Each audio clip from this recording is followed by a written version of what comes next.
The Photowalk is a Loading Zone production. This is real mist on the moor photography today for my sketchbook images. Very misty morning.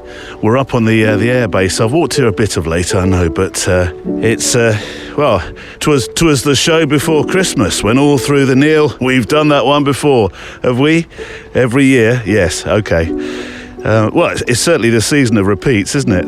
If you lived in the UK, when I were a lad, there were just 3 telly channels and 2 radio stations, and one of those was in black and white.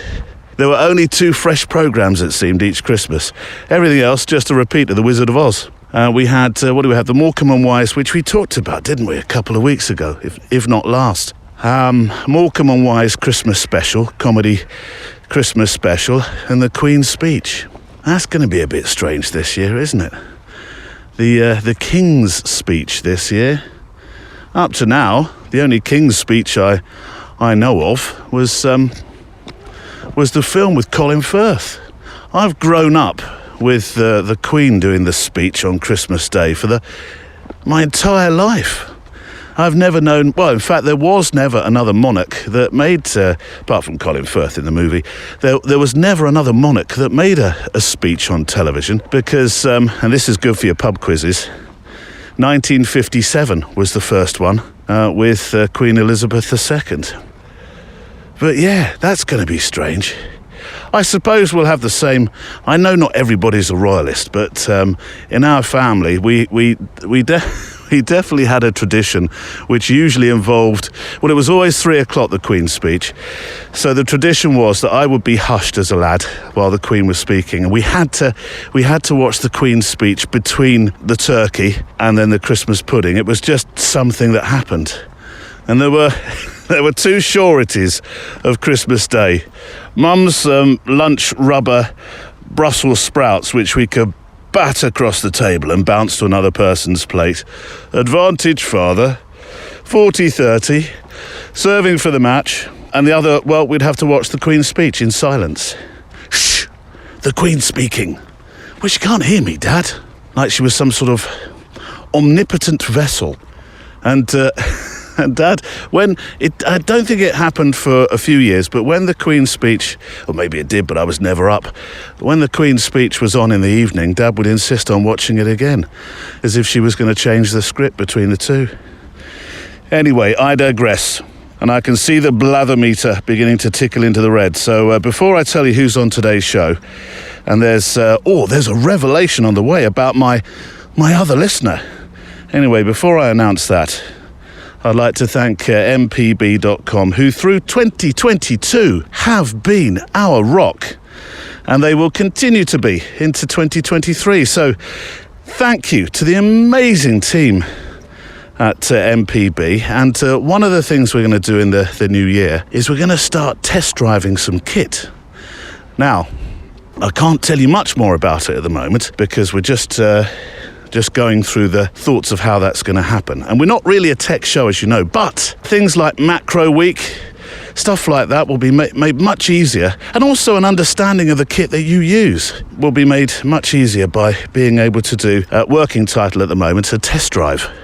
But yes, thank you to mpb.com who've supported this show, and they are the #1 company in the UK, the US and Europe when it comes to buying, selling and trading used camera kit online. I'm not sure how I feel about this, but in the new year, I will be trading in a camera that has been my rock for many years, and it's taken a lot to even consider doing this, I can tell you. But I'm so impressed with my team of Canons in the R6 category, that is, the mirrorless, and then Fujifilm's X-H2S. That, at long last, it's time to let go of my DSLR ways. Luke, feel the force, let go. I nearly did last year, but I kept returning to an old faithful that's been with me on so many adventures, and I know this is going to sound ridiculously nostalgic and a bit daft, but I can't just sell it to anybody. I can't just put it on any old platform. There's a very strong, and I mean this, part of me that, having met the team at mpb.com, in Brighton at least so far, spent time with them, talked with them, and come to understand just how passionate the team are about photography, because many of them are photographers. It feels comfortable that my camera is going to go online on a site that'll mean that the kit's price checked correctly, it's physically checked as well, and then guaranteed before going to somebody else's kit bag, who will diligently love it, like I have, I'm sure. And this, by the way, is the problem when you give everything in your life a voice. Car, camera, haven't quite stretched the dishwasher yet. So go to mpb.com, guarantees upon quality used camera kit make them not just a choice, but the wised up choice. Right, today then, my guest Alex Ward is finally with us to talk about his wild water swimming project, which takes on a whole new invigorating meaning at this time of year, doesn't it? Alex photographs those who choose to swim in this will be the UK's rivers and seas, but it's wild water swimming, of course, is an international thing.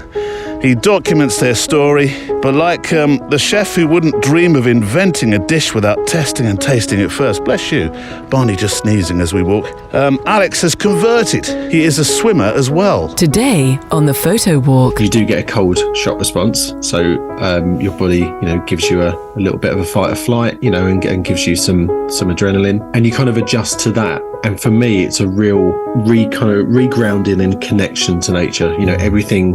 Everything can go quite still, quite quiet, and you can just enjoy those moments. Stories of life told by photographers, and today we're joined, as you and I walk, by Alex Ward in this unique and special kind of photography show. Unique because you write it with your letters, with your thoughts and your pictures you share, and special because we get to spend time together making our photos while those letters and guests inspire with thoughts about photography and life. It's a show about how making pictures has you feel, what it does for us and others around us, a gentle respite from the rough and tumble of the everyday. In the mailbag and also on the show today, there's a revelation. Who is my other listener? Well, you'll never guess, and later on. Also, just the most wonderful photography and poetry project from a very good and precious friend of the show, who's not let chronic illness thwart her, or indeed them, from making art and publishing it in the first few months of the new year to come. Pictures and poetry I shall share. We celebrate the humble smartphone and the pictures it can make. A story or a photo is shared that nearly became the last for one of our special friends. The life tonic that is making pictures. Also a little film watching homework that I know you'll enjoy, and an end to the show which I'm sure will bring some inspiration. And it being the last show of the year, the first one back is the 6th of Jan, I'll be running through some of the tweaks to the 2023 Photowalk show that you've helped shape through the survey we ran on the website and in the Extra Mile Members Club, as it were. Nearly 7 billion people on this planet are able to make a photograph with something and record life. So we're not walking alone. And that makes us all photographers documenting our place and time in this world. Shall we walk then? It's one of those days where the rain is like... there we go, another official meteorological term for you. It's... There's a fine hazy mist in the air. Not real rain, pretend rain. That kind of rain that makes you just soaked through for no good reason. You've not even suffered for your art. Let me get a picture though, because it's beautifully misty. I'm walking up on the common, Greenham Common. I know I've been here a couple of weeks ago, but I fancied just a local walk with a few days to Christmas. Let me get a picture. Bit trigger happy, Neil. 5.6. Whoa, no way. Way too. I'm gonna have to open up a lot more because it's still quite dark. It's quite early in the morning. f3.2, shutter speed 1/2, 2000 ISO. Oh, come on, lock focus. There we go. A sketchbook image to start the day. All right, come on, Barnes, this way. Barkalot's with me. He's very He's not very good in the mist and the dark. He sees everything looming out of the mist as a possible beastie. He gets all excited, and we get up to it, and it's just a big hawthorn bush. I can't tell you the warm, lucky feeling I experience sharing your stories on this show. I think it's fair to say there were a few raised eyebrows amongst friends and peers when I suggested that I wanted to concentrate the edition of the Photowalk format as a walk instead of a pure interview show. Sort of the accidental format in many ways, isn't it? Forced by the cancellation of a guest in the very early days of a programme. What shall we do, I thought? Panic set in. I know, I'll take you out on a walk with me. A bunch of letters.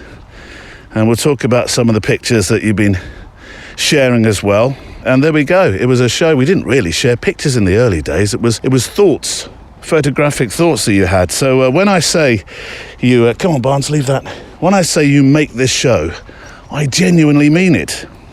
It's not some kind of throwaway soundbite. I really do, genuinely, undisputedly, authentically, honestly, categorically, and any other appropriate, is it an adverb, that ends in "ly." I really do mean it. It's a complete thrill to get first-time writers from faraway places my passport hasn't yet visited, that one day might. It really is, and to see your pictures and read about your adventures and your experience. And it's equally amazing to find photographers on my own doorstep to physically walk with, because you can get a bit stuck in your studio. And so to come out and make the programme, it does have a very different feel for me, and I hope you like it. I don't know about my other listener, but I hope you like it. It's also a great privilege to receive stories that you have, forgive the photography pun here, developed. We've followed you, we've learned about you, we've heard about your projects, and we've helped a little bit with some of the stories during the year as well, I think. And someone whose story I've been following is, and you'll be familiar with her name, is Hannah Gimblett, who, through a series of physical and physiological complications brought on by ME many years ago, means that the tasks you and I take for granted, whether they be the day-to-day things or just say going out with a camera, are not possible, certainly not plannable for Hannah. I talked on the Extra Mile of the weekend, and it was a very intimate one, actually, for all kinds of reasons. How 2022 was the year where I personally found freedom again, like many people around the globe. And just being able to say, why don't we meet up? Why don't we make a plan? Let's look in the diary. Are you free on the 43rd of Neverbury? Without having to say, oh, wait a minute. Oh, hang on. The newsreaders just said we might need to go back indoors, tape shut our windows. So for Hannah, that planning is just not been the same. Though her work this year, the Flowers series, the observations from her bed, I know this sounds a little bit poetic, but I think she's been walking with us in her mind. Certainly the letters that and the DMs that we've exchanged back and forth. I've called it a stoic gimbalism, which has refused to let the problems prevent her ability to do... What's the matter? I'm talking to Hannah. Hang on a moment, come on. Prevent her ability to do what she loves, which is making pictures, photography. It's a very long way to... sorry, Hannah. Did I blather there? It's a very long way of introducing the first of today's letters, I appreciate, but from Hannah, and I'll have to hide behind the sofa a bit with the compliments. Dear Neil, the recent podcasts have provided me with such great creative distraction. The guests you continue to have on the show are nothing short of incredible.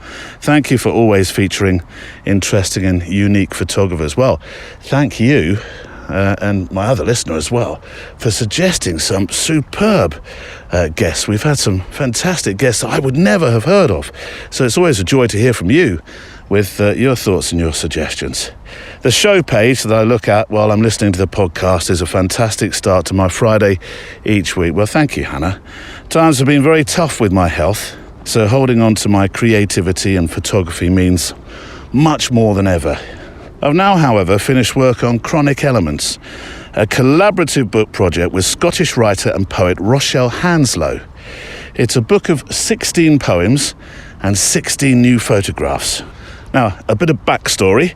Rochelle describes herself, and I've taken this from her website, a neurospicy, chronically ill woman on a mission to help others heal and maintain their mental well-being through creative writing.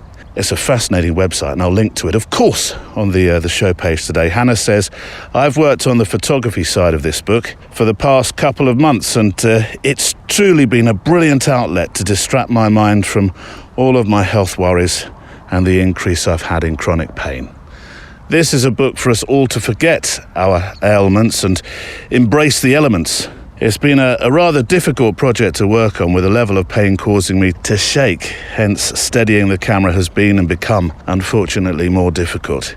Nonetheless, my photography is such a wonderful solace, and I'm so grateful for being able to still do it, despite not being able now to leave my bed. It's truly a joy to stay connected to my photography during such a difficult time with my health. I've included a couple of images from the book with my letter. The book has a very diverse set of images, and it's very seasonal, so hopefully it should tie in with the theme of the elements. I look forward to seeing what photographic adventures 2023 will have in store for us all. Yeah, what do you think, Hannah? Who knows? Thank you for the Photowalk, Neil. It's wonderful to be part of this supportive community. Very best wishes from Hannah. Hannah, thank you so much to you for sending that in. Now I know that you and my other listener will definitely want to know more about this book that Hannah's just told us about. Oh, I'll come back to something I've just seen in a second. And how to nab a copy, especially after what's about to come in a moment. I know that I'm going to have to wrestle with you to be first in the queue. But I'll pop the details on the show page, of course. When you go to the website, it's very, very creative, actually. You can pre-order easily there. The official release is set to be, at the moment, the 10th of February. Now, they're donating 20% of any profit straight to the Mind charity. And I'll quote Hannah again now, who says, I know from my experience how essential mental health support is. So link and pictures on the show page today. And I'll come back to what I'm going to play to you in a second. But I've just seen something as we're walking, and Barnes is giving it a good sniff for obvious doggy type reasons. But up at the base, as I've said to you before, things just protrude out of the ground sometimes.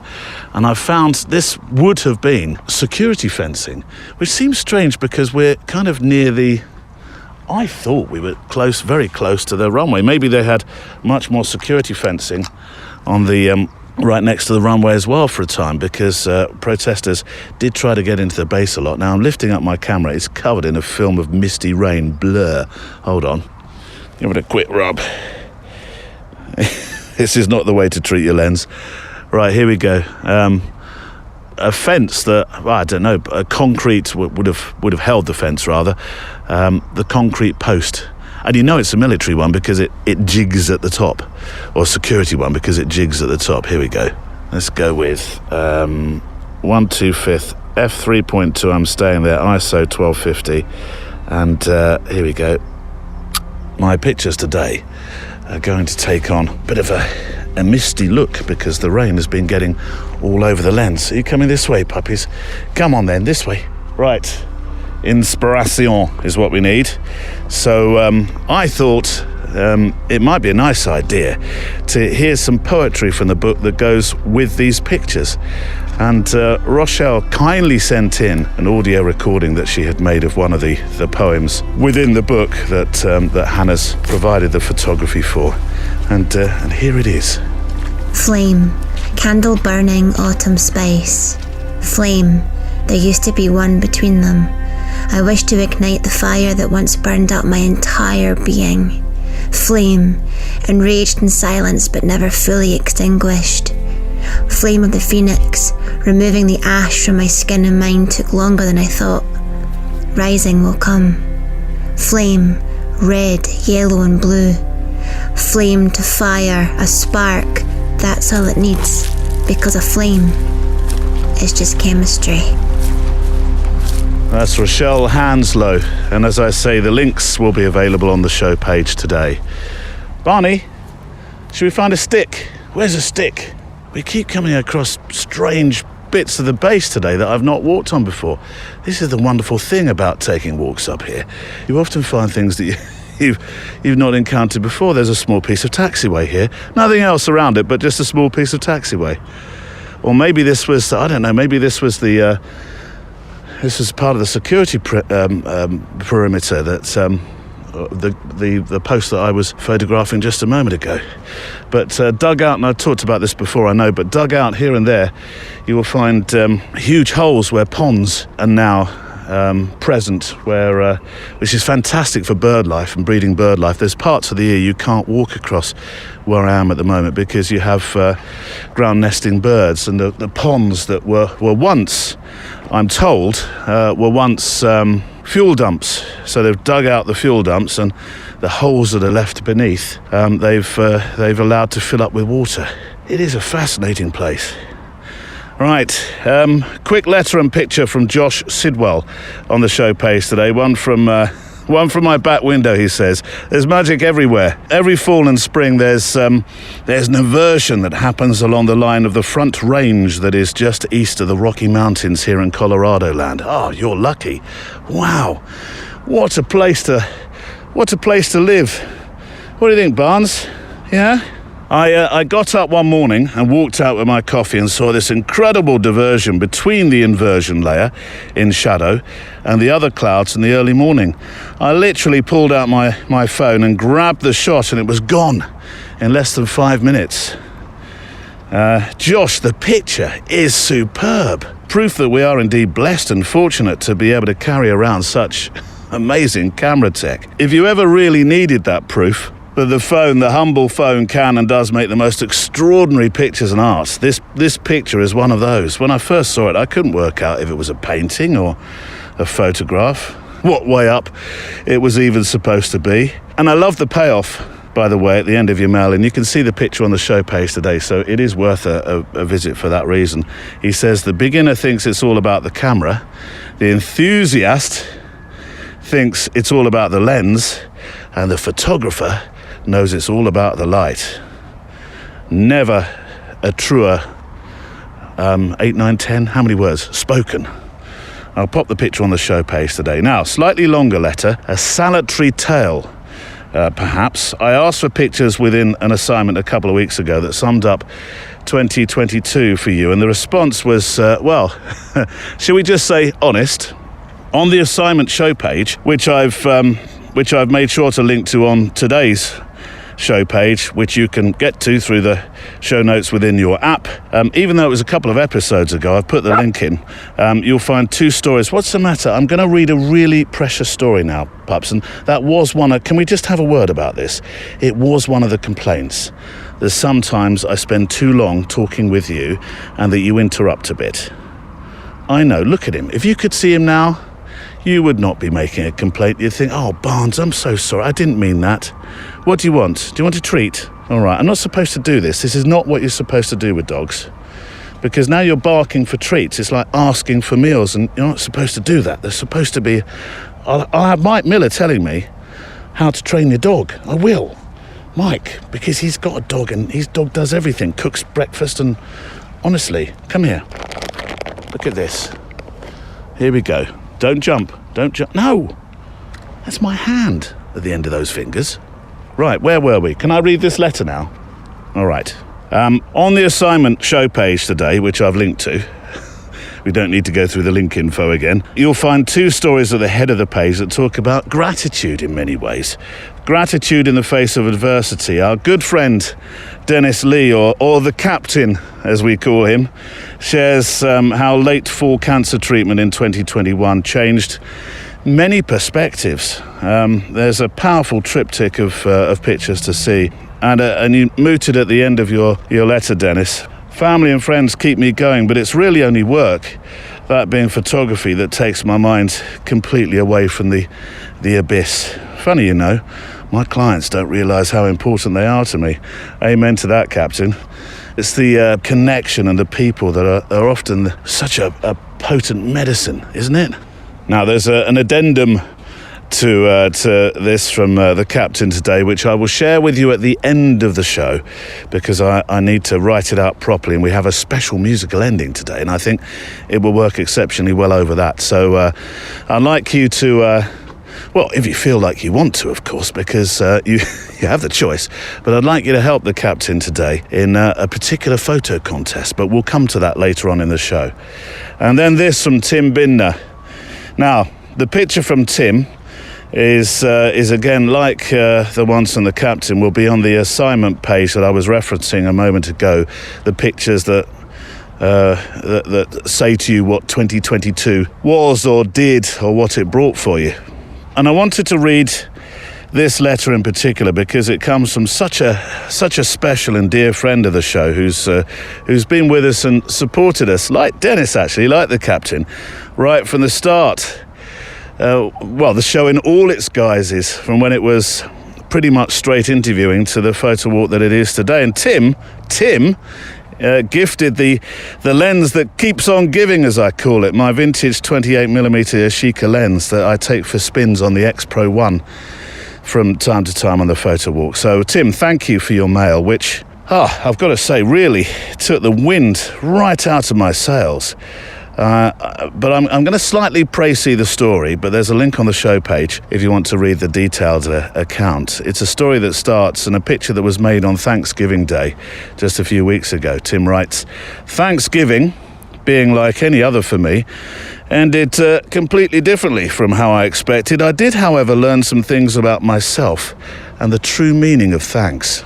First, let me start with a day's plan. The plan for me in the morning was to get up, go for a short hike, come home, take a shower, get dressed and head to Marcy, my wife's parents' house, for a 1 p.m. Thanksgiving meal. The universe, though, had rather other plans for me. Let me go back to the previous Wednesday when Gavin, my son, his girlfriend and her parents came over for dinner. We had an enjoyable meal of lasagna. Not long after that, though, I developed some indigestion and a bit of rumbling. Not too severe, but enough to notice. Finished out the night, went to sleep, woke up Thanksgiving morning. The pain was still there, but very slight, not that noticeable, just there. I got my camera, my hiking clothes, and drove off to Mount St. Francis. Arrived and began my hike, and all seemed well. But as I moved further along my route and trekked the first hill, my chest started to hurt more. This is pretty normal for me, so I just waited for the pain to subside. Drove home, took a shower, got dressed, and told my wife that I didn't feel quite right. Enter stage right, and we zoom through the story a bit here, the emergency room, where I started an IV and got an EKG. EKG, pretty normal, but the blood work, well, troponin, I think I'm saying that correctly, is a particular blood test used to see if there was an event that happened with your heart. My first reading, 0.03, slightly high, but not terrible. Second reading, 0.28. At that point, the ER doctor came in and said, "I think we need to get you into a cardiac unit." Basically, I'd had a heart attack. Long and short, I got 2 stents. Now, fast forward to the Saturday, I was released at 1:15, left with additional medication, now taking 10 pills a day, a request to follow up with a cardiologist and my doctor, and a new appreciation of life. And Thanksgiving, or indeed thanks. My life, says Tim, almost ended doing what I love, hiking. But I now appreciate life and knowing who my true supporters are. Had I known I wouldn't have hiked that morning, I'd just thought it was indigestion, so the picture I've sent was taken on the, in inverted commas, heart attack day. So good did come from it. It could have been my last frame. Wilbur D. Nesbitt said it best, "Forever on Thanksgiving, the heart will find the pathway home." Until the next time, from Tim. Well, Tim, blimey. What to play after that story, or 2 stories actually. I think a piece about gratitude from a guest who featured only a few weeks ago. Gratitude for nature, gratitude for life, gratitude for picture making, just gratitude. This is Andy Mumford. I mean, I've had experiences, some this year. I was in Namibia, which is a place I'd wanted to visit for 15 years. I finally got there this year, and we were out on the Skeleton Coast, camping out there, just hundreds of miles from anyone, underneath the stars. And I was so profoundly moved by the privilege. I was sitting there thinking, this is something that's happening to me. Someone reminded me of an incredible quote from The Office, the American version of The Office, not the British version, which is something along the lines of, I wish we could realize these are the times of our lives when we're actually in them, rather than only through memory.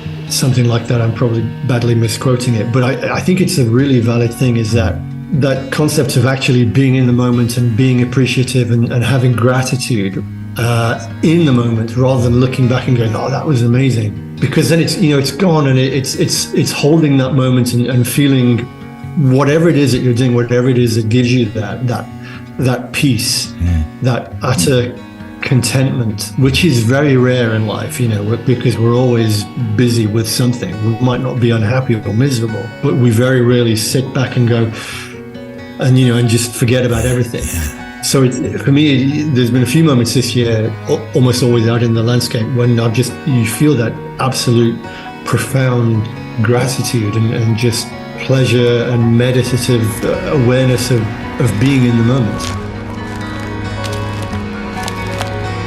Andy Mumford from a few weeks ago. I'll link to his episode. And gratitude, Tim, gratitude. The captain, I know it's been a difficult year, but my gratitude for your friendship, both of you, and indeed those pictures that you sent in. And of course, it goes without saying, seeing a photograph like Tim's that he forwarded, unbeknownst to him, that the picture that you'll see on the show page could well have been his last frame.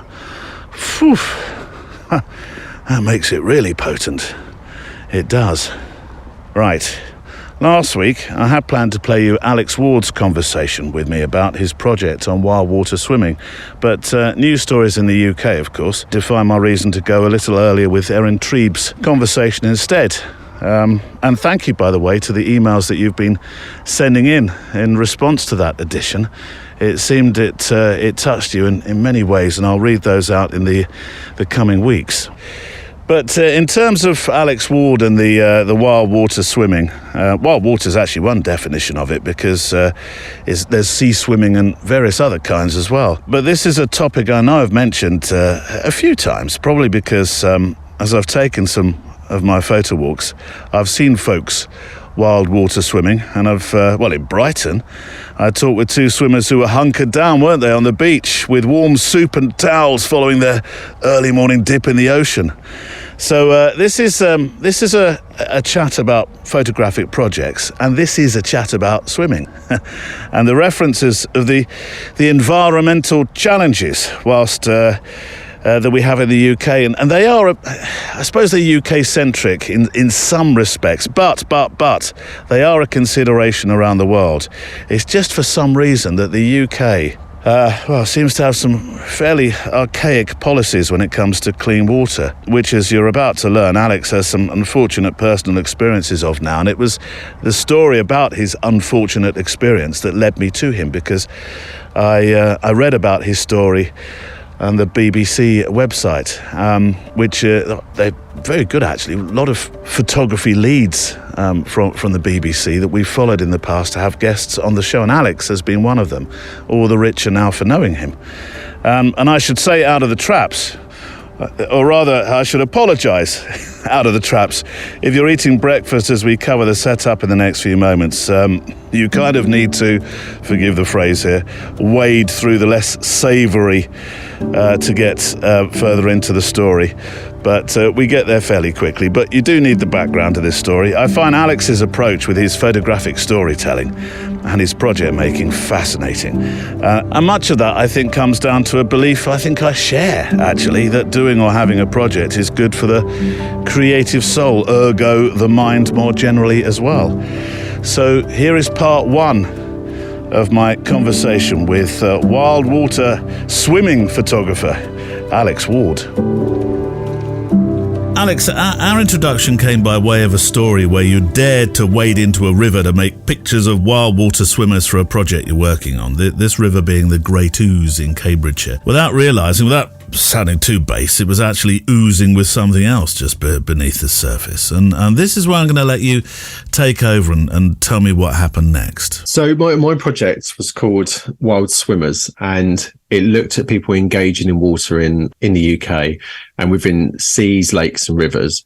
And this particular shoot was in a river. Now, as part of the project, as I'm sure we all do, we all kind of have our risk assessments, and we look at what could harm us and others when we're shooting.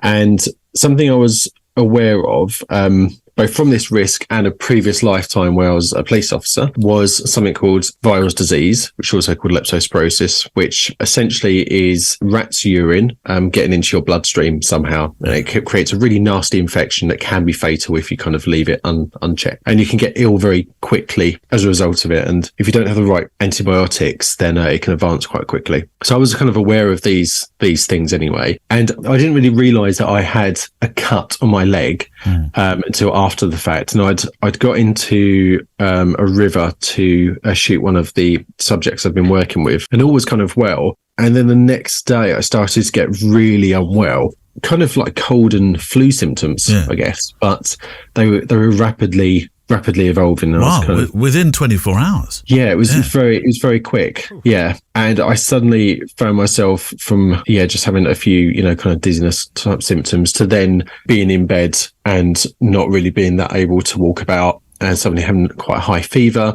I kind of joked my other half at the time, look, if I suddenly end up in hospital, make sure you tell them I've been in a river, just in case. Yeah. So I thought that, I just had the flu or some kind of minor infection or something like that. But then it progressed, it got worse. So I called 111 because my doctors were closed, and presented to them, mentioned that I'd been in a river as well recently. So they wanted me to go and see a doctor right away. So I went to see an emergency GP who kind of triaged me and was quite alarmed at the fact that I'd been to a river recently. And I was sent straight on to A&E. So they acted quickly. Yeah, it was all very quick actually, which was weird because I've never stayed in hospital before. I've never really had anything serious, medically kind of go on. And the speed, the pace of it all moving was quite frightening actually. So then I went on to A&E. I was essentially treated for suspected leptospirosis.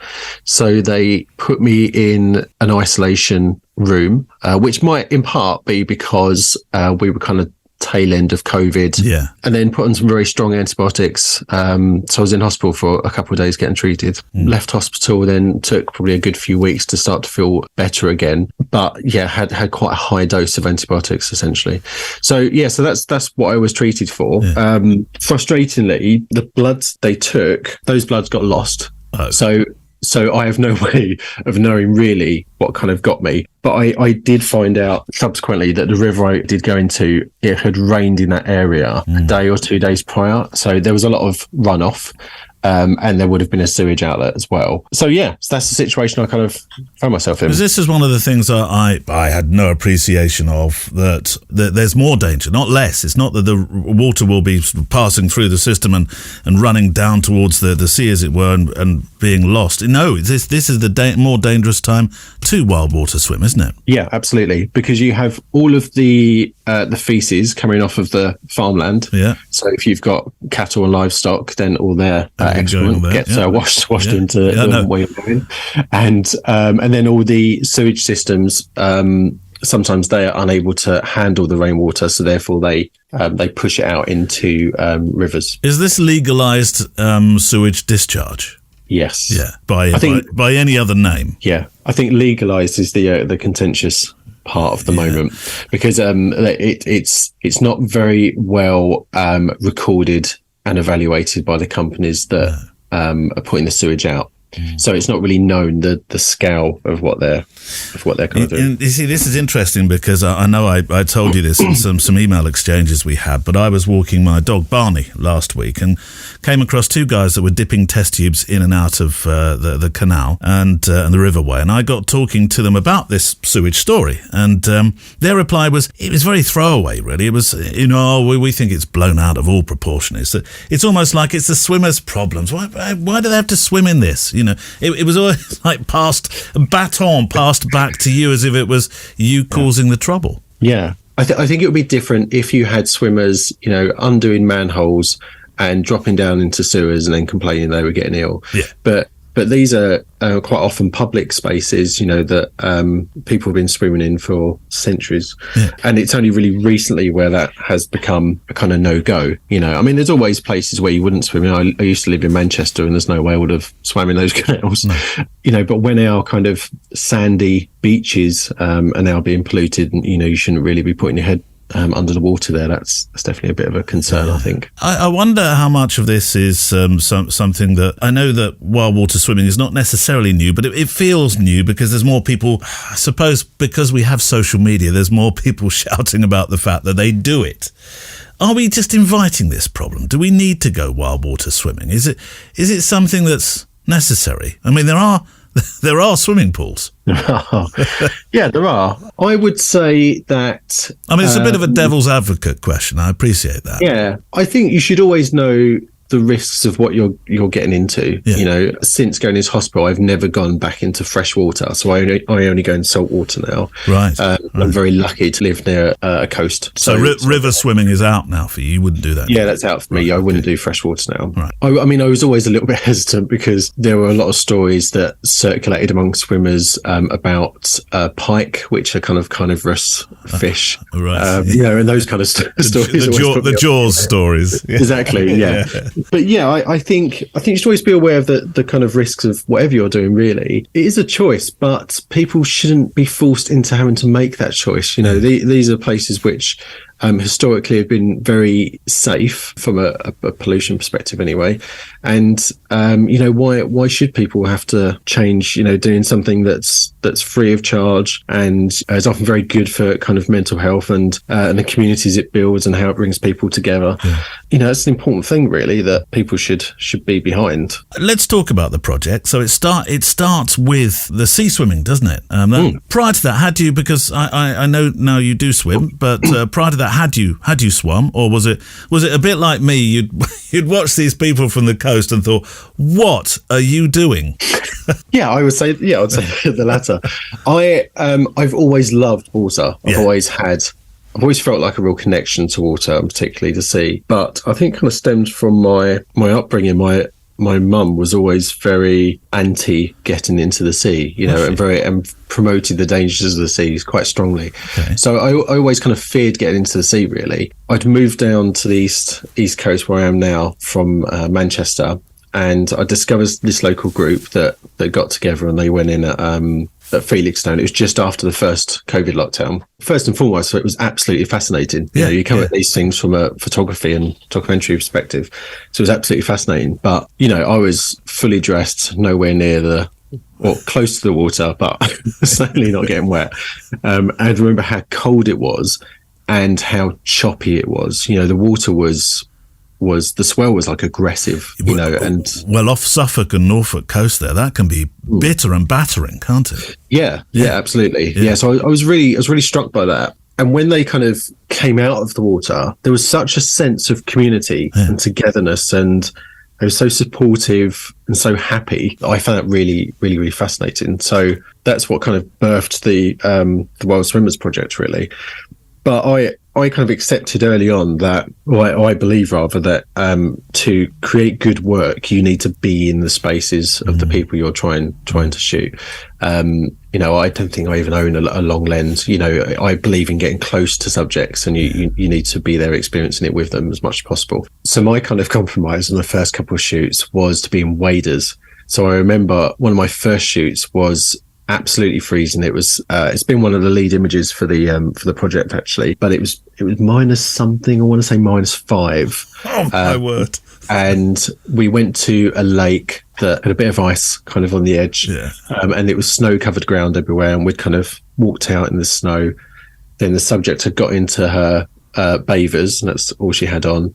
And then she went into the water and I went in my waders. And I remember feeling the intense coldness and how biting that was. And kind of over the course of the project, people just convinced me to get into the water. So I kind of gradually got in. And now I'm a regular dipper. I mean, I haven't been for, I would say, 5 weeks or so. It's been very busy, frustratingly. But yeah, so I'm now one of them, I guess. You described there as being a certain theatre of the activity, regardless of sea or river. Now, I would imagine, and you called them brave protagonists in this story, of which you are now one. What's the physical and what's the mental health benefits to wild water and sea swimming? Well, I can only talk about it anecdotally. I think some of the industry kind of leaders on health and safety and the physical mental effects of cold water swimming, I think they're often frustrated they haven't got the funding to really put research into proving a lot of this kind of stuff. So it is anecdotal. But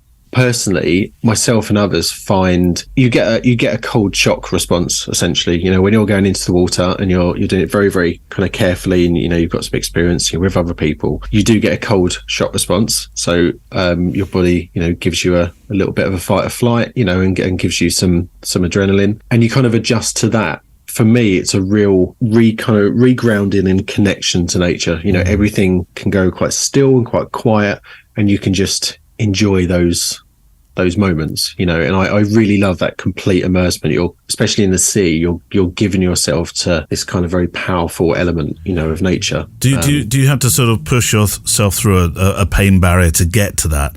I mean, it sounds like an almost utopian feeling that you managed to achieve, but you have to push through something to get there, surely. Yeah, you do. Yeah. It's bloody cold. Yeah. Yeah. And you have to really listen to your body. You have to know when it's time to get out. You really have to be really careful about that. And as you get more deeper into winter and temperatures start to drop, sometimes you might be in for 60 seconds or a couple of minutes. Oh, as short as that. Yeah, because you have to really listen to what your body's telling you. Each swimmer tends to have their own kind of little signal that their body gives them to say, yeah, I think your time's up. And for me, my hands go really warm. So I'll be in the water and it'll be freezing. And if I think I'm overstaying my welcome, then my hands will start to. That's your signal. Yeah, and that's time for me. Like, no, I need to get out now. Or it's kind of safe to do so. But you do go through that pain barrier. But I think that's part of it. Each time it's a little achievement, isn't it? Yeah. Well, I don't know. I've not been in the cold water. I'm saying this is purely anecdotal for me, indeed. I'm a big fan of Wim Hof, and of course that's been popularised over the last year with the television series that he had in the UK. At any rate, his approach, of course, is very different. He's straight the breathing, and then straight in immersion, which always felt to me or looked to me like you definitely need a lifeguard on duty. That's very different from my approach. A lot of the reason I do it is because I feel the need to reground and recenter. Yeah. I've got a very busy life. There's a lot going on with kind of running my photography practice, and then alongside that, having a 2-year-old toddler and everything else that comes with life. It's really busy. So for me, it's that I'm looking for that quietness, and that kind of reconnection. So I like to take things quite slow and feel that, rather than like a sudden physical response. So photographing it then, are you now going in with housing? No, and my the guys who clean my camera and service it are still not very happy about this, and always mention the sand in the somewhere near the sensor. Right. But no, I tend to shoot subjects whilst being maybe kind of up to stomach height. So I'm not going incredibly deep with camera. But if I am, then I might swap to something kind of like I've got like a little GoPro, which is in like a waterproof housing. It's like a little dome. I've got it handy. So I've used that before to kind of get some shots as well. And the GoPro supplies stills that are usable for larger prints? No, I would say they are shots which I think probably convey or is a focus on the emotion of the moment. Yeah. Rather than how well they can be reproduced. So most of my shots are taken with my core kit, which is Sony AR7R. Yeah. it's been good. It's yet to kind of get wet. I've been really lucky in that it's never gone in the dunk or anything. But I try not to push my luck. And the projects actually have been doing quite well for you, haven't they? The Royal Photographic Society picked the project up, and I think I'm looking in my notes here and I can't find it, but there's a charitable wild water swimming organisation, isn't there? Yeah, so there's Mental Health Swims. That's the one, yeah. Yeah, so they sent me on a commission up to the lakes last year. Yeah. To work with some people up there, which was really amazing. But yeah, the project's done really well. It won the Great campaign as well, which was from the UK Home Office, who I'm not usually a fan of, but we won't get into that. And they used the work at Heathrow and a few embassies as well. So the work's still installed there for that. And I'm just waiting for the book to arrive, so it's gone off to print. That should be here next week, and then that kind of wraps the project. So the book is the final kind of part. And how many swimmers will appear in the book? It's 48 pages. There are about 16 people, yeah. And then there was some groups, which was part of the Mental Health Swims commission. And do you interview them as well as photograph them? There are some words with some of them, yeah. But I've tried to make it a focus on the photographic work. Right. Mainly because I've had a tendency in my practice to put text with stories, and I like giving people those kind of enriched portraits, and giving people more information and filling that out. But I'm keen to keep developing my narrative practice, I guess. We want to get to the point, I think all photographers want to get to the point where we want our work to kind of tell the whole story, So I'm trying to lean more into that, I would say, with this book. And Alex Ward returns for part 2 shortly. This show, as I say, has been made by you this year, 2022. Send your pictures and stories, please, if you can, over the holiday period, to stories@photowalk.show. 2,000 pixels wide, if you can do the appropriate wizardry with your images. If you can't, don't worry, send them in, and I'll do it for you. Send them by a sort of something like Dropbox or WeTransfer. Other file sharing systems are available. My thanks at this point in the walk always go, don't they, to the extra milers who walk and go the extra Photo Walk mile to support this show with a modest monthly or annual donation, which means your kindness goes toward paying for the music licensing, the hosting and the studio costs, and the extra 2 leads that Barney's munched through this year. Yes, Barker, I'm looking at you. And all the other running outgoings that we have. So it really makes a world of difference having you here. And without you and without your belief, well, it would be a short show to start with, wouldn't it? But we wouldn't be doing this. We wouldn't be doing the sort of production that, and it is a we, it's you and I. It's not the royal we here. As in the thousands of other people sat on my lap in the studio while it's being produced. No, it's you and I. Of course, as you know, I like to go the extra mile back for the extra milers. And so starting in the new year, our Sunday show moves to a Wednesday. And it becomes more of a walking show too, complementing this one, actually. There'll be bonus parts of the interviews that I have for your ears only. I'll be walking and talking with extra milers, yes, to learn about their photography, all of which I hope will be inspiring to you. I'm going to bring books back and films, and there's a new Off the Beaten track. Now, this was going to be Off the Beaten Path, but it's Off the Beaten Track now because it's to do with music as well. Oh, Neil, I like that. Inspired.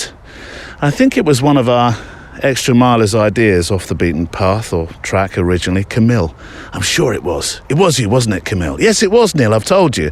Well, I've slept since then, Camille. Doing my best. Come on, I'm in the mist here. I can't see my letters, let alone my memories. So yes, the new show, the new season of Extra Mile shows starts up on, well, it was going to be Wednesday the 4th, but we are taking a little bit of a family, hopefully a couple of days away. So if you don't mind, Extra Milers, it could be the 4th. There might be something happening on the 4th, but the proper one will start the week after. Is that okay with you? Go on, Neil. Come on, it's New Year. Have a break with your family, lad. All right. So, yeah, some changes to come, which is a good time to also mention this particular show, the Friday show. Thank you for your answers and joining in with the survey. It's been really important to get your feedback. Some of it, as we said, was brutally honest. I'm holding on to the blathering because it makes me laugh. I know it was a sort of criticism from a very good friend of the show, actually, but it's become something that's sort of an in-joke within the family now, so I'll hold on to it. A big hearty thank you to Graham Vince, and well done. You were drawn from the hat by Sam. All the names went into a pot, actually. It wasn't a hat. And if you want to be proper about this, and you were delved, as it were. So tokens to you, and we'll be in touch over the next few days if I haven't already. So the feedback. Well, first, the old chestnut of show length. A fair few of you like the long shows, but I got the message loud and clear that more of you prefer a slightly shorter serving, with popular belief in the podcast sphere that shows are a switch off to new brethren if they're too long. So it's a balancing act, really. You want to please everybody, don't you? That's what you're trying to do. So the long and short, yeah, it will become a little bit shorter. It won't be so often the nearly 2 hour length, although you know me. If the story's there and it's worth telling, it will be a slightly longer edition. But otherwise, yes, we're going to head more toward the 1 hour 30. The assignment is actually, in numbers, reasonably strong as an edition, but I definitely got the idea, that Monday assignment, that you'd prefer it just once a month. Something that gives you a decent length of time to join in with. So we're going to put that on Fridays. The first Friday of the month will be the assignment, which gives you an opportunity to have longer to join in and send your pictures and your thoughts. And that's about it, really. Just a few, I suppose, style changes that you'll hear. But if it ain't broke, don't fix, is what really came back from the survey, which I was quite delighted, relieved, but certainly delighted about. So that is it, really. There's not too much news, but that's what's going to happen to the show Photowalkers in 2023 in about 500 or 600 words. Photowalk on a Friday, Extra Mile on a Wednesday, and if something that happens that should need a little Monday magic again, then you'll be the first to know. Right, Barney's found a stick. Come on, Barnes, you've been so good this morning. I've been blathering on here, and we've not been throwing sticks. Would you like me to throw this? Ready? I know. Ready? Go.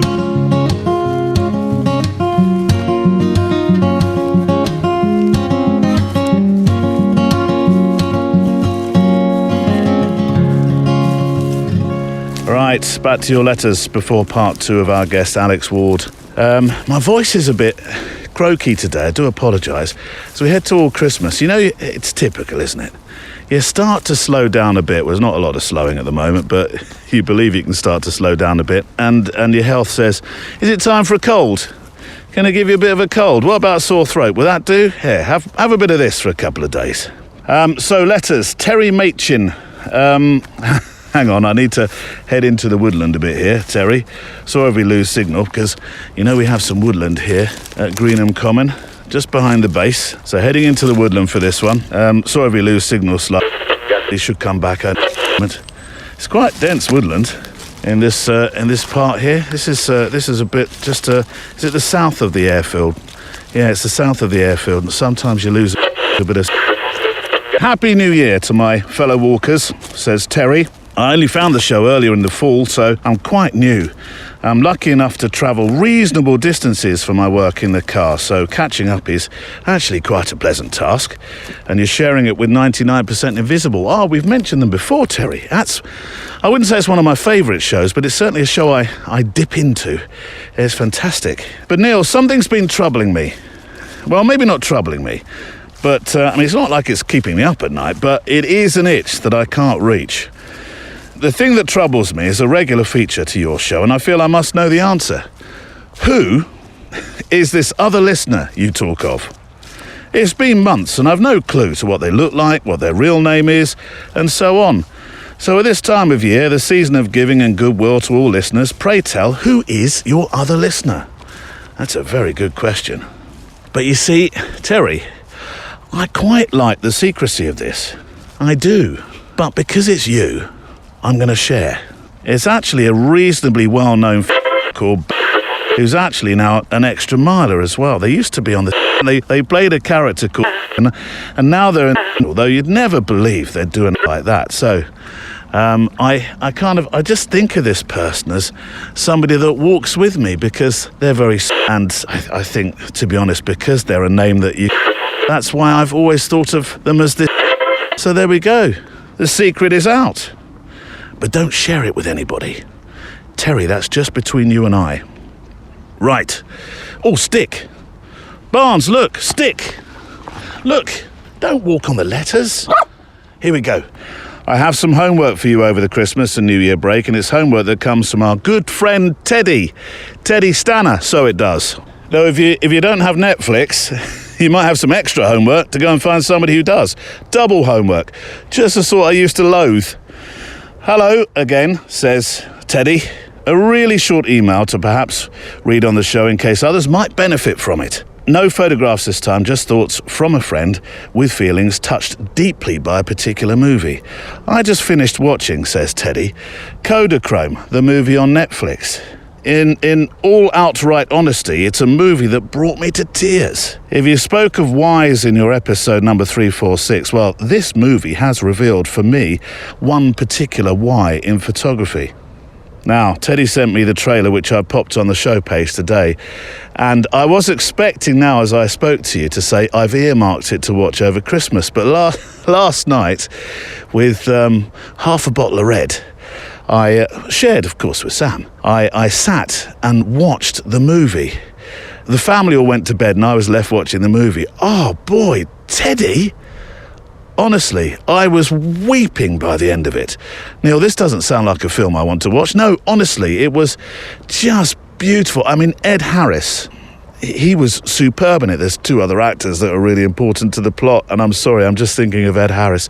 He was just amazing as a photographer who is going through a... should I say this? Do I want to give the story away? Look, I'd like you to watch the trailer because I think I'm going to start talking about the story and you're going to say, nah, not really one for me. I don't think I can explain it or outline it in quite the way that a short trailer does. So please go to the show page today, watch the trailer, or just look it up on YouTube, Kodachrome. It's fantastic. It's about photography. It's about life. It's about friendship. It's about father and son. It's about relationships. It's about Kodachrome. It's about, honestly, and the ending is so beautiful. In fact, I wrote some extra notes, which I've got in my camera bag here. See, this is how fresh this whole thing is, Teddy. Having watched the film, I wrote their pencil notes because I couldn't find a biro. The last biro in the house, I don't know where they go. We have a black hole for biros. Really, we do. Anything with ink in it seems to disappear. So I was left with a pencil and a purple one at that. But this was something said within the film, which I love, and I want to share with you because it does say everything about photography, and it does say everything about why. And it's said by Ed Harris in his character in the movie, and he plays this very well-known, this famous photographer. He says, "We're all so frightened by time and the way it moves on, and the way things disappear. But that's why we're photographers. We're preservationists by nature. We take pictures to stop time, to commit moments to eternity. Human nature made more tangible. About as good a definition of art as any, I guess," he says.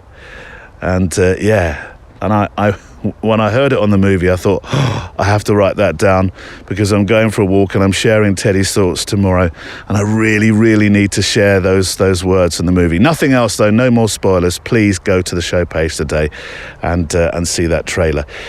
And there's your homework for the Christmas holidays, or for the holidays. And I'd very much appreciate a letter from you, perhaps. Let me know what you thought about it. I mean, you might not all share the same feelings as myself and Teddy, or you might, like myself and Teddy, be found in the corner of a room, hunkered down behind the sofa, with a box of tissues. Right, let me make a picture. It's all right, Barney. It's just a bit of dust, honestly. The mist, the early morning mist, is dissipating. So, longer word, worth a bit in Scrabble. Board game that we play over Christmas. For the boys to say, oh no, we're not doing board games, are we? Not board games. Oh, I'm going 1/40th, f3.2. These are very stark images today. I had a note from somebody saying they really really appreciate my images that I share, and I felt broadly reasonably embarrassed about it, because I know that the pictures that I share of yours that you send in are far more thoughtfully composed. Where are we, Barnes, by the way? I'm a bit lost. So, time for part 2 of my conversation with Alex Ward. We pick up with another of Alex's projects, actually, living in the in-between. And if you'll allow me a little bit of backstory, nearly 2 million people have made the often perilous journey to Europe from the Middle East and Africa since 2015. Now, those figures, I think, pretty sure actually, are more than that now, uncomfortably more than that. The UN at one point called this the biggest crisis the modern world has ever seen. The crisis, when Alex photographed it, was gripping Greece at a time when its own economy was in a state of turmoil. This was work about those making these journeys, but so much more. It was about the people on the front line and those that sacrificed their time and the energy and the money to provide relief for people in crisis. Close quote, slightly on that one. So let's talk more about project making. Here's part 2 of my conversation with the photographer Alexander Ward. I was working with a charity called Indigo, and they essentially matchmake. They're on the grounds, on the ground NGO, and then they matchmake NGOs with volunteers and other NGOs. So they kind of come together to really look at specific issues and then try and tackle them, rather than just kind of push manpower in a certain way. And I felt that there was this thing happening so close to home, and the only real kind of discussions around it, were quite negatively in the media, and it was spoken about like this far away problem. And I was keen to get into the situation and to have individual stories and to get up close and see how those communities are forming and how they're surviving, I guess. I didn't like then how migrants were being portrayed in media, and I didn't like that they were seen as a group with these kind of far away wide shots. I wanted to get closer. I wanted to create some portraits. So that's what I set out to do. I think looking back at that project now, because it was so long ago and it was quite early on in my practice, I just do that so very differently now. I don't think it didn't even scratch the surface really of what was happening there. Although it was quite involved, you needed to win the trust of those that would allow you to go and find essentially places where they were hiding. There was a lot of trust there, and I had to work with a lot of community leaders to kind of understand my perspective, where I was coming from, and to also be trusted with how I would then use the photos. How I would then kind of disseminate things. There were some people who I was working with. They'd had photographers kind of descend on them, often kind of, white Western photographers just descended without speaking to the NGOs, had taken lots of photos, and then had those photos published. But then the actual migrants themselves would then kind of get in the repercussions of that, because they were often escaping criminal gangs and, serious crime, and then obviously even darker than that into, genocide and war. So to then suddenly have their photo published somewhere, to say, oh, this is where they are. They're in Greece. They're here. Yeah.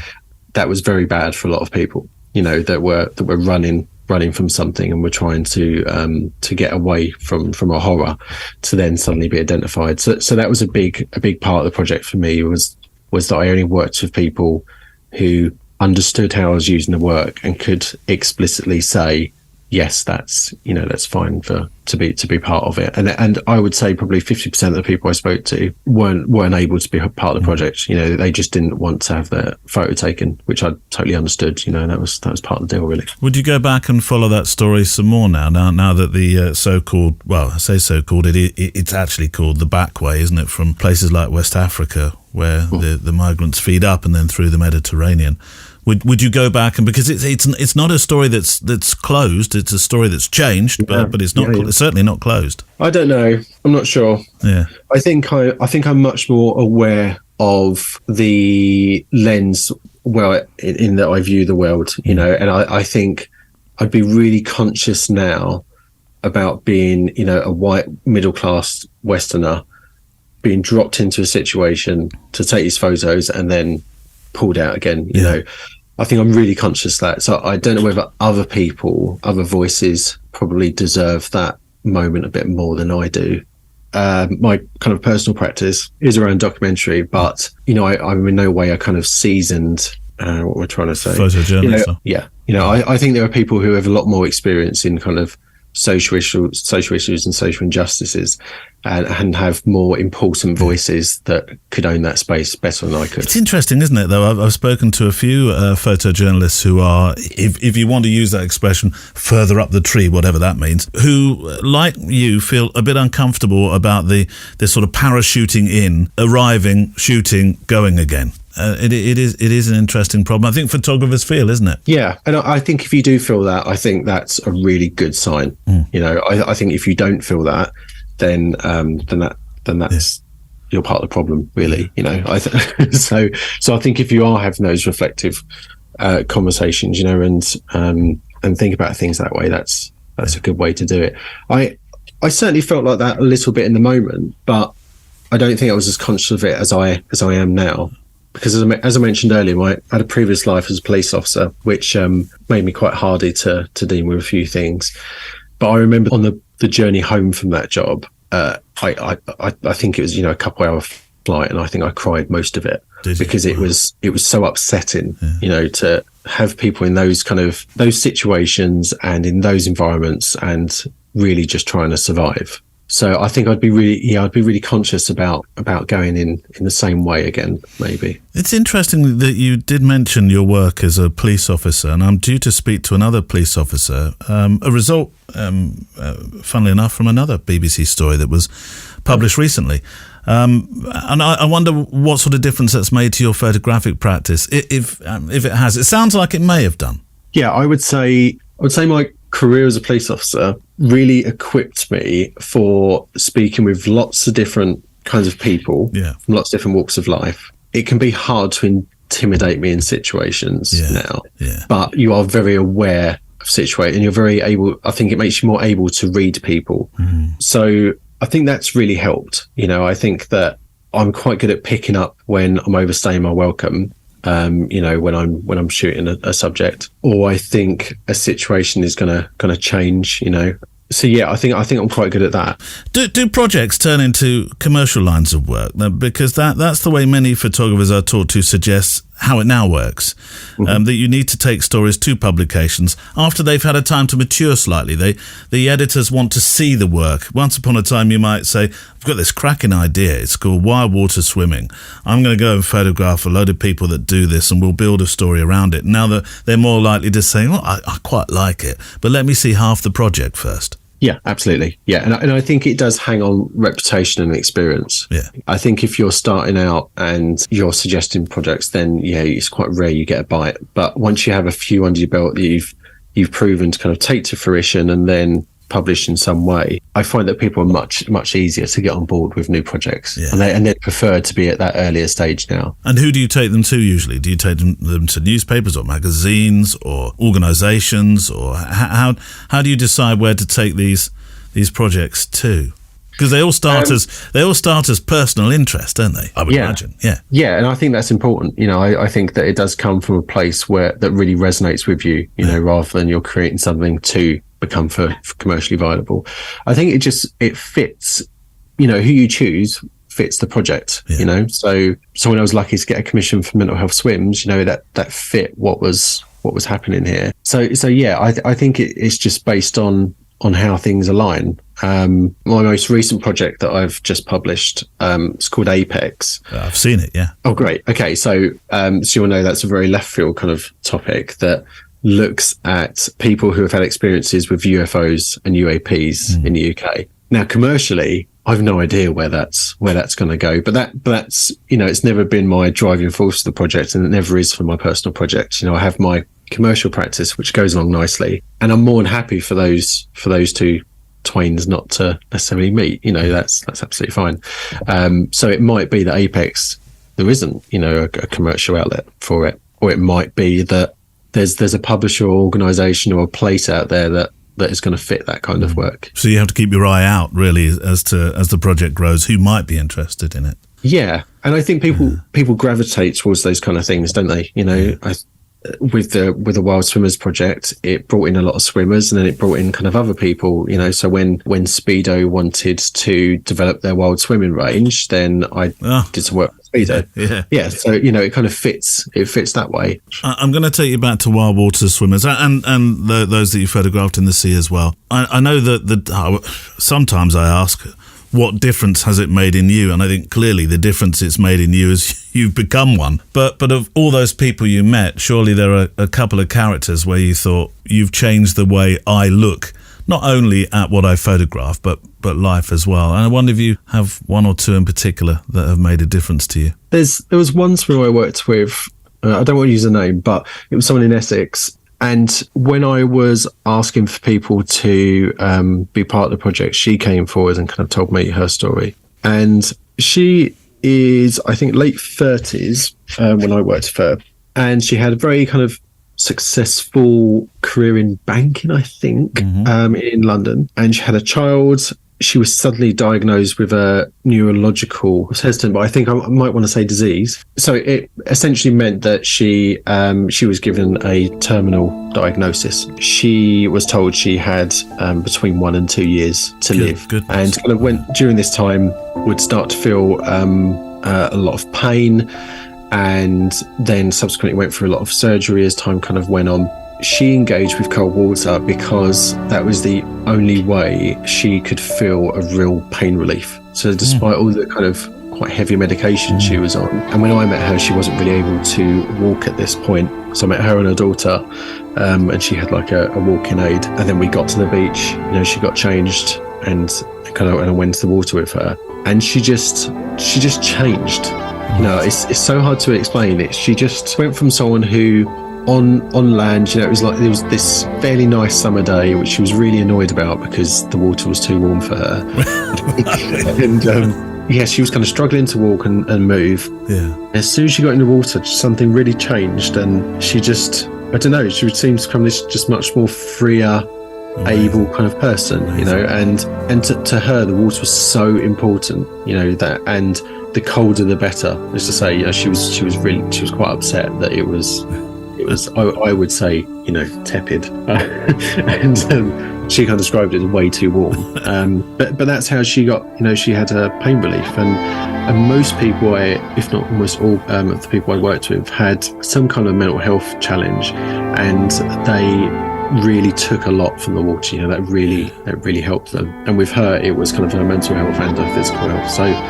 So she really stuck out to me as a subject. I remember having that shoot and feeling really proud that I'd worked with her, and then I had a very kind of mini exhibition where I featured some work, and she was part of it, and she managed to come along, and she was so overwhelmed that she was part of that.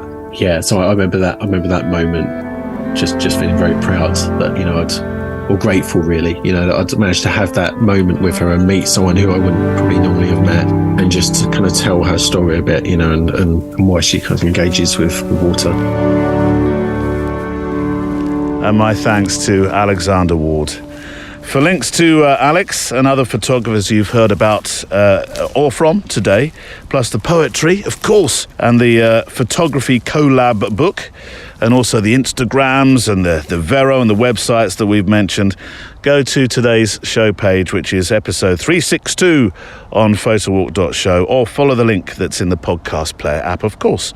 Now, at this point, usually I throw forward, as they say in the business, to the extra mile, but there is no extra mile this weekend. It's Christmas Day. I know not everybody celebrates the festival, but it is a day off for family, so there is no show on Christmas Day. But we will be back a couple of weeks after that. Our play-out song today is from Whiskey Wasps, and it's called Morning Show, so a nod to Crimbles without going to all Canterbury choir on you. Also, there's no postscript today because in a moment we're going to finish with an "and finally" from the year, something that I prepared for you. It's one which I hope you will feel is full of inspiration, words that have been said across the year just gone, and actually we've borrowed some from before that as well.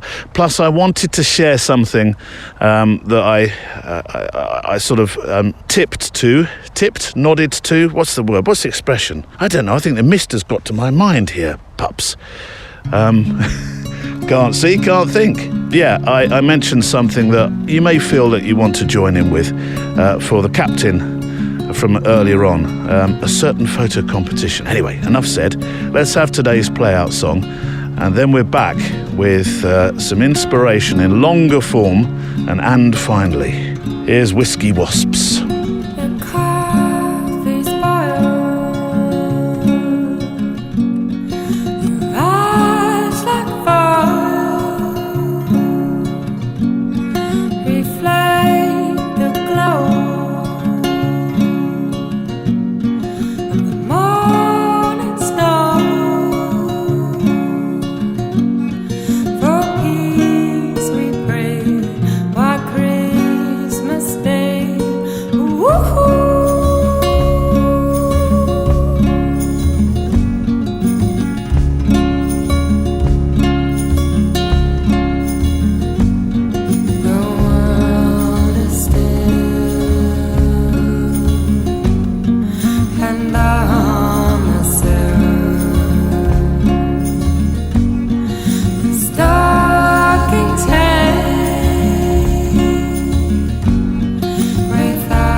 The Whiskey Wasps. And that's it for this year. We're back with 2 new shows. The Extra Mile, which is going to be your midweek photo walk in many ways, and our Friday photo walk with those few tweaks mentioned. And that starts up on the 6th of Jan. Now, I mentioned a little while ago one of our good friends of the show, the captain, Dennis Lee, who has found one of his images in an important competition within the genre of photography he works in, which is engineering and plant. Now, he made this amazing image, which took me a little while at first to work out, in that it was an engineer at the head of this impressive, huge structure that turns out to be, well, it's a cross-section looking along the blade of a wind turbine, or the rotor blade, as I've since learned it's called. The scale of this thing is truly impressive. Now, I've popped a link onto the show page where you can vote for your favourite image, and the captain's is in the shortlist. I shouldn't tell you how to vote, I suppose, but I will say this. I went for Dennis's. So I'll just leave it on the show page, and, well, you just click on the link and, well, you know, I'm just saying, he says with a glint, good luck, Captain. You deserve it this year. So then, my thanks to a few folk who've helped keep the show on the path. Neil Ford, head of stuff I don't understand, and I mean that. Emily Renier for your eyes on our Facebook group, and Andrea Gilpin, Chief of Staff on the Instagram Vero and Ideas floor. And you, and I genuinely mean that. You've walked this path with me as the show matured and found its home this year. And for those who've sent in pictures and stories, a hearty thank you. And please don't stop. I'm looking forward to learning more about you and where you live and make pictures. And if you haven't written before, well, maybe the holiday is a time to send me that first story. With pictures too, if you can. 2,000 pixels wide. stories@photowalk.show is the email address. stories@photowalk.show. So, some words now from former guests, mostly from this year, but some evergreen advice too that we played into the show this year. I know this is not a time that's solely celebrated with a cheery, ruddy complexion or a ho-ho-ho, and I know that for some people this year has been tough, and the year ahead, well, perhaps there's a feeling of nervous anticipation. I also know that you're here because we all share something, a connection with making pictures. And often that is the thing that keeps us from, barking into the wind, to use a Barneyism. There's an Irish wedding blessing that I often hear when making pictures at these extraordinary events I go to in my professional capacity as a photographer. And I always think it would relate well to photography whenever I hear it, for the freedom it brings, for the diversion from the everyday, for the fulfillment it delivers. May the road rise up to meet you. May the wind be always at your back. May the sun shine warm upon your face, and the rains fall soft upon your fields until we meet again. Here's to photo walking. You're taking in all these new sights and seeing all these new things, and I think, kind of like relating that to photography, when you're opening your mind and you're kind of like looking at the little details of the world around you, and you're actually making your brain work a little bit and process more, it does seem like time slows down a little bit. Stop obsessing over quality. It doesn't matter if there's noise in it. It doesn't matter if it's like not super tech sharp. If the photo evokes an emotion, it's a good photo. You raise the camera and you make a photograph of the thing that called out to your sensibility. And by doing this again and again, you define yourself, or you identify who you are to yourself. And that's the story of photography. I definitely believe that if you make an image from a place of authenticity and honesty, that people really feel that and they come to it and it resonates with them. Sometimes we can all get trapped in introspection and everything's always about us. And the thing that I love about photography is it gives me the opportunity to do the opposite of that. I'm always looking out. I'm looking out at other people. I think the best photographs come from an innate desire to create something that you feel that has nothing to do with commercializing it, has nothing to do with trying to get the most likes on social media. Like, the best photographs are the genuine photographs that your goal isn't for people to see it. I don't think that is something I do enough of. Just chill and just watch it happen. Instead of racing, trying to get a photo, I'm just going to witness this. And photography, much like playing guitar or any other form of art, really complements that because it's a task where you can be just focused. It's massively important that we share stories and that we respect others and we show empathy for others and that we record history for others and the future. I think those things are really important. How do we live well? How do we make the most with the time that we have? And so that is really what drives my photography, is that question more than anything in the world. It's not about getting the cover. It's not about getting the shot. It's not about getting the lens. It's not about the gear. It's about that question. And I found the camera is a really good tool for that kind of inquiry. My main goal is just to make relationships with people. Yeah. I love the interaction, the flirtiness of just talking to strangers. I pick up my camera and everything else switches off and